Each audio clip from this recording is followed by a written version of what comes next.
요즘 유튜브 댓글 보면 코 성형이 고민 중인데 뭐부터 알아봐야 하나 하는 분들이 많으시더라고요. 그래서 정보가 너무 많아서 환자분들께서 굉장히 혼란스러워 하시는 경우가 많습니다. 그래서 평소에 환자분들이 많이 물어보는 것들 있잖아요. 네.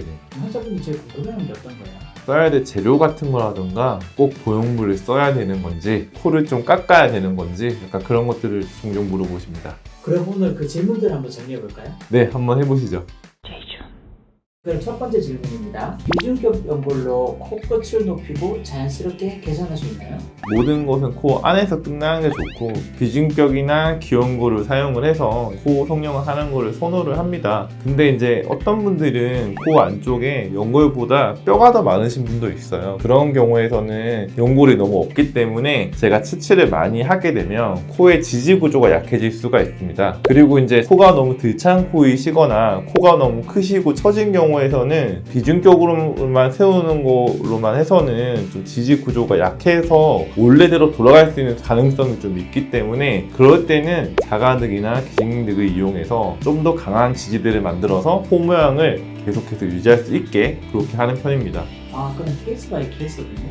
네, 각각의 장단점이 있고 또 환자분한테 맞는 재료가 있기 때문에 그거를 이제 일률적으로 한 재료만 환자분한테 말씀드릴 수는 없다고 생각을 하고 그건 제가 상담을 하면서 보통 결정을 하는 편입니다. 자, 다음 질문입니다. 네. 짧은 코 교정할 때 기연골이나 비중격만으로 가능한가요? 늑연골 꼭 써야 되나요?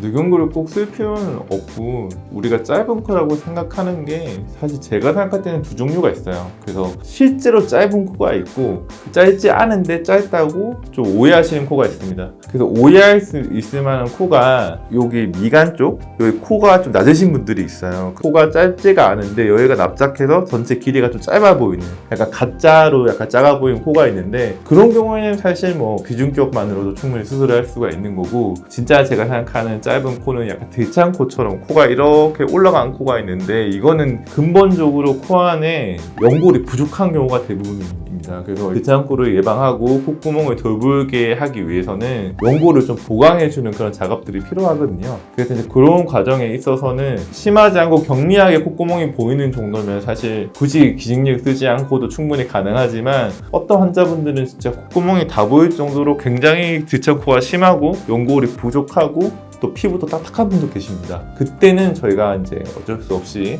기직력이나 자가넥을 사용하는 경우가 있습니다. 그리고 세 번째 질문입니다. 흰코는 반드시 코뼈를 깎아야 되나요? 네, 깎아야 됩니다. 모든 사람들은 코가 조금씩은 휘어 있습니다. 그래서 제가 그런 부분을 찾아서 매끈하게 만들어주는 편입니다. 처음에는 사실 뼈를 다듬지 않거나 휘어 있는 거 안 잡아준다 해도 얼추 모양은 나옵니다. 하지만 이게 시간이 지나면 지날수록 원래 휘어져 있던 방향으로 돌아가려고 하고 조금 더 이제 완성도가 떨어지기 때문에 그렇기 때문에 저는 이제 휜 코가 눈에 확실히 보이지 않더라도 환자분이 미세하지만 어떤 쪽으로 휘었는지 고려를 하고 수술을 들어가서 최대한 반듯하게 만들려고 노력하면서 코를 만들어야지 코가 이제 오래 가고 문제없게 이렇게 할 수 있는 방법 중에 하나입니다. 저도 지금 코가 딱 휘어 있는데 이게 완전 문제 있는 건 아니잖아요. 코도 완전 똑바른 사람이 없고 완전 똑바른 게 맞다고도 볼 수가 없기 때문에 그거는 제가 고려를 해서 수술을 하는 편입니다.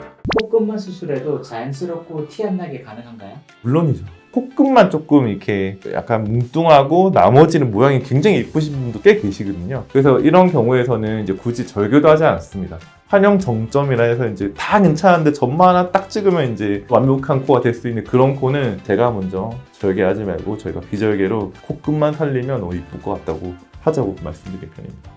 수술 후에 코가 딱딱해지거나 움직임이 부자연스러워지진 않나요? 코가 처음에는 딱딱해집니다. 왜냐하면 이거를 수술을 했기 때문에 이제 수술을 힐링하는 과정에서 섬유 조직이 생기고 흉살이 생기면서 치료가 되기 때문에 딱딱해지다가 한 6개월 정도 지나면 코가 말랑말랑해지고요. 그 다음에 일상생활 하는데 표정을 짓는데 전혀 문제가 없습니다. 근데 저희가 이제 코의 기둥을 강화를 시켜놨고 연장을 해놨기 때문에 코 기둥을 잡고 이렇게 움직이면 움직임이 예전보다는 좀 덜해지겠죠. 그거는 맞습니다. 그거는 맞는데 일상생활에 지장이 생기던가 표정에서 어색하게 보인다던가 뭐 그런 건 전혀 없고 코를 막 움직여도 크게 상관이 없습니다.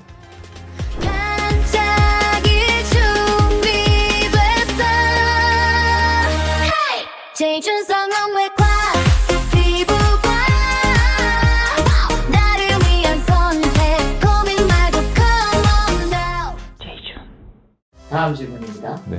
코 재수술 시에 기존 보형물은 꼭 빼야 되나요? 저는 사실 재수술을 할 때 보형물을 다 교체하는 편이긴 합니다. 왜냐하면 세상에 자기 코에 딱 맞는 보형물은 존재하지 않기 때문에 환자분이 원하는 모양, 그 다음에 또 제가 생각했을 때 예쁜 모양 이런 거 맞춰가지고 보형물을 바꾸고, 그 다음에 코뼈에 딱 맞게 제가 카빙을 확실히 해서 집어 넣어야지 코가 이제 오랫동안 유지될 수가 있고 코 재수술이 성공적으로 될 수 있기 때문에 다시 빼서 교체하는 거 원칙으로 하는데, 예외적인 경우가 있죠. 이제 다 괜찮은데 코끝만 좀 떨어진 것 같다. 제가 봤는데 코 지지대도 지지 구조도 멀쩡하고 콧대도 멀쩡하고 이러면 굳이 보형물을 꺼낼 필요가 없겠죠. 그럴 때는 제가 여기 보형물을 교체하지는 않습니다.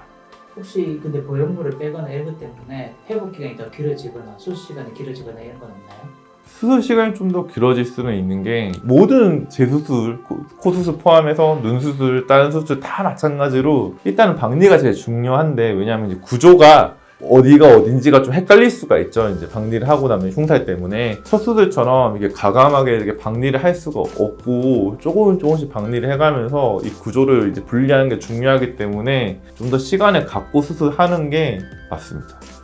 자, 다음 질문입니다. 네. 코 성형 후에 일상생활, 학교나 직장은 언제부터 가능한가요? 사실 이제 성형 수술하는 것도 중요하지만 본업도 중요하기 때문에 마스크를 낀다던가 그렇게 해서 보통 한 3일 뒤부터는 그냥 일상생활을 해도 된다고 공고드린 편인데, 그래도 그게 약간 너무 신경이 쓰이신다 이러면 이제 구목을 여기 코에 이렇게 깁스를 대게 되는데, 이 깁스는 일주일째 제거를 하게 됩니다. 그래서 일주일 정도는 좀 쉬시는 게 좋지 않을까 라는 생각이 듭니다. 저는 근데 비염이 좀 심한데 네. 푸는 건 언제부터 가능해요? 뼈든 이제 연골이든 붙는데 6주가 걸리거든요. 그래서 이제 그 6주 사이를 좀 조심을 해야 돼요. 근데 6주 안에는 이게 아직 덜 붙었기 때문에 그때 뭔가 휴대폰을 떠트린다던가 충고에 가해진다던가 그러면 이게 미세하게 이렇게 기울어지겠죠? 그 상태로 굳어버려요. 그래서 이제 제가 6주 동안은 좀 죄송하지만 좀 주의를 좀 하라고 말씀을 드리는 편입니다. 6주는 뼈 붙을 때까지 조심해야 돼요. 네, 붙고 난 다음에는 사실 어떻게 해도 크게 상관없습니다. 자, 다음 질문입니다. 코 수술 후에 안경이나 마스크는 언제부터 사용 가능하죠?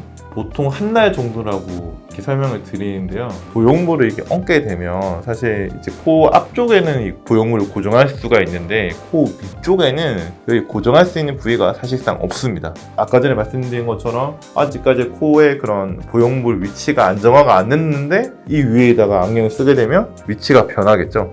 그 상태로 굳어버립니다.